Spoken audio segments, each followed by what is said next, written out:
여기는 언제 들어가신 거죠? 예, 4년 전에요. 4년 전이면 2017년도. 네, 뭐 김포로 치면 뭐 초창기에 들어가셨다고 보면 되겠네요. 예, 그렇죠. 예. 네. 일단 김포 전체를 한번 좀 살펴보고 그다음에 우리 아파트를 보면 답이 명확해질 것 같은데요. 예. 일단 김포에 뭐 요즘 이제 실거주하시는 분들의 어떻게 보면은 실거주 만족도라고 뭐 어떤 특별히 그런 쪽을 해놓는 또 사이트도 있거든요. 예. 그래서 보면 경기도권의 아파트 중에서 이 김포의 아파트에 대한 선호도가 굉장히 많이 높더라고요. 아, 예, 이 그래요. 김포 같은 경우가 지금 이제 거주하신다고 하지만 2017년에 들어가셨다고 하면 저는 김포는 첫 번째로 이제 골드라인, 김포 골드라인 있잖아요. 예, 그렇죠. 이 골드라인의 전과 후로 나눠질 것 같고 무슨 예. 소리냐? 2017년에는 김포 골드라인을 이용을 못 했었잖아요. 그렇죠. 예. 그때 이때 제가 한참 세미나 할 때 여기 이제 실제 거주하시는 분이 오셔가지고 이때 전세 입자하셨거든요. 그분은 예. 전세로 거주하시는데 2년을 만기를 다 못 채우고 그냥 1년 만에 나오신다고 하더라고요. 예.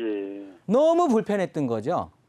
차가 너무 밀리고 서울까지 출퇴근하기가 너무 힘들어가지고 너무 지친다 이렇게 해갖고 나오셨는데 이 김포 골드라인이 개통이 되고 나서는 그런 말들이 쏙 들어가서 살기 좋은 데라고 이제 얘기가 나오니까 예. 그만큼 이렇게 우리가 철도 교통, 이 교통에 대한 게 굉장히 중요하구나라고 제가 이 부동산 일을 하고 있지만 새삼 다시 한번 좀 깨달았고요.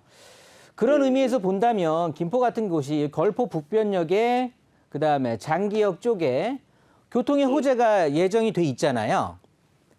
아, 예. 걸포 북변역 같은 경우는 서울 지하철 5호선이 이제 연장 개통이 되면서 예. 그 연장에 대한 계획이 잡혀 있고요. 그다음에 인천에 그 인천 지하철 2호선이 또 연장 개통돼서 저기 일산에 건너서 킨텍스까지 또 연결이 되고 예. 이렇게 되는 호재들이 기다리고 있고요. 그다음에 장기역 같은 경우는 물론 GTX가 우리 김포 사시는 분들의 염원처럼 원하는 대로 됐으면 좋았었겠지만 일단은 뭐 김부선이라고 해서 지금 부천 종합운동장까지 연결이 되잖아요.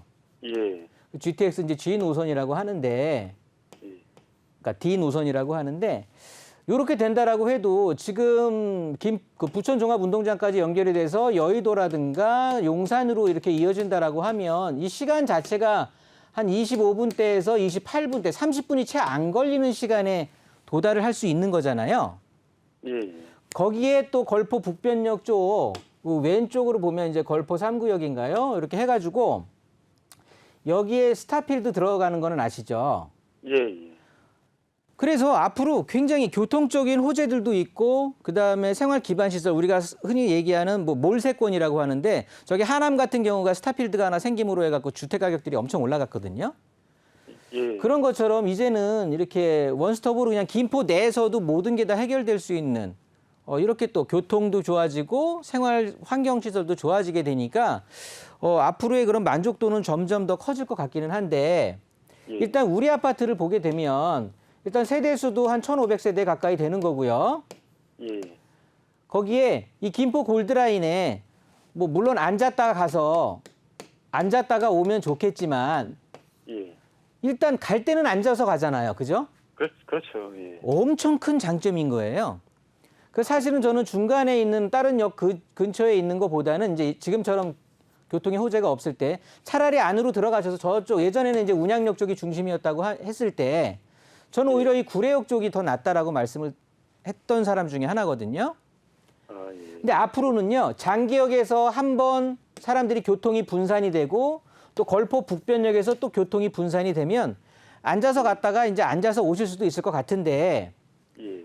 전체적으로 저는 지금 금액 자체가 우리 아파트 같은 경우는 지금 4억 정도에 지금 형성이 돼 있잖아요. 예. 자, 제가 아까 말씀드렸듯이 장기역에서 출발하는 이제 GTX가 개통된다라고 하면 불과 여의도라든가 용산 같은 경우가 서울의 중심지 중에 중심지라고 얘기를 하는데 예. 이쪽이 30분대 도착이란 말이에요. 우리 집에서 출발을 한다라고 해도 예. 갈아타면 되니까. 자, 서울에 있는 아파트, 신축급의 아파트, 우리 아파트처럼 2017년도에 신축 아파트가 여의도라든가 용산 이런 시내 일자리에 30분 내에 도착할 수 있는 아파트에 또 1,500세대의 대단위 아파트다. 라고 하면 금액이 지금 얼마에 형성되어 있는지 아세요? 아니, 잘 모르겠네요. 생각을 해보세요. 서울에 뭐 2호선을 타고 간다고 해도 뭐 이렇게 해도 보통 우리 집에 나와서 같은 서울에 있어도 2, 30분 충분히 그 이상 걸려요. 예. 그런데 이렇게 1,500세대 신축에 뭐 30분 내에 여의도 증권가에 간다든가 용산에 이렇게 갈 수 있다라고 한다면 보통 20평대 아파트는 10억이 훌떡 넘어가고요. 기본적으로 30평대 아파트는 15억이 훨씬 넘어가거든요. 예. 그런데 우리 아파트는 지금 4억이란 말이에요. 예. 그러면 얘가 안 오를 수가 없을 것 같지 않습니까? 이렇게 조건이 좋아지는데 제가 봤을 때는 지금 거주도 하시잖아요.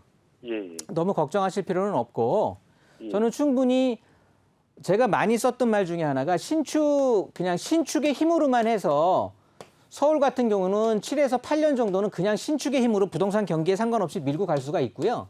지방 같은 경우는 지역에 따라 좀 다르지만 3년에서 5년은 그냥 신축의 힘만으로 밀고 갈 수가 있는 거거든요.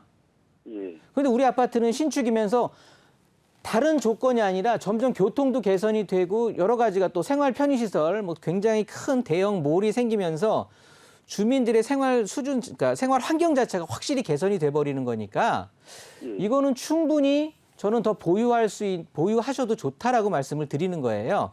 그리고 전세 금액 자체도 지금 계속해서 올라갈 수밖에 없는 그런 어떤 부동산 시장이 지금 보이고 있기 때문에 일단 시청자님 같은 경우는 거주도 하시면서 충분히 앞으로 우상향할 수 있는 제가 봤을 때는 1억에서 한 2억 정도는 충분히 더 상승을 해야 말이 되는 것 같거든요. 아, 예. 그러니까 조금 더 상승할 거를 노리시고 앞으로 우상향을 좀 할 것 같으니까요. 지금 당장 결론 내실 필요도 없고 저는 충분히 앞으로 한 2년 정도는 그냥 여유롭게 좀 보유하시면서 대처하시는 것도 하나의 방법일 것 같으니까요. 기분 좋게 거주하시면서 보유하고 계시면 좋을 것 같습니다.